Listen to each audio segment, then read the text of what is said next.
সন্ধ্যাবেলা সবাই মিলে বেরিয়েছিলাম মেলা দেখতে। তো সাথে ছিল আমার বর, মেয়ে আর মাসি শাশুড়ি আর দেওর। তো আমরা ভাবলাম মেলায় ঢোকার আগে কিছু একটা খেয়ে নিই।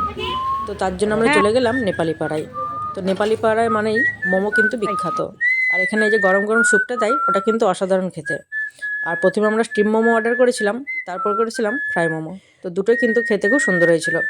যাই হোক, আমাদের খাওয়া দাওয়া কমপ্লিট। তো তারপর আমরা চলে গেলাম চার্চের মেলায়।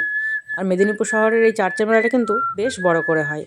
আর চারিপাশটা কিন্তু সুন্দর করে সাজানো হয় আলো দিয়ে। তো তোমরা কে কে এসেছো তা অবশ্যই আমাকে কমেন্ট করে জানিও। আর দেখো কত সুন্দর লাগছে দেখতে। আর প্রচুর প্রচুর ভিড় হয়। তো আমরা পিছনের গেটটা দিয়ে গেছিলাম, তার জন্য একটু ভিড়টা কম ছিল। তো যাই হোক, আমরা মেলার মধ্যে প্রবেশ করলাম। তারপরে দেখো কত সুন্দর না লাগছে। আর এটা হলো মেন চার্চের যে গির্জাটা। তো আমরা এখানে প্রবেশ করার পরে আমরা ভিতরে প্রবেশ করলাম। তো তারপর দেখো এখানে ভিতরটা কিন্তু খুব সুন্দর লাগে। আর দেখো কত ভিড় হয়েছে।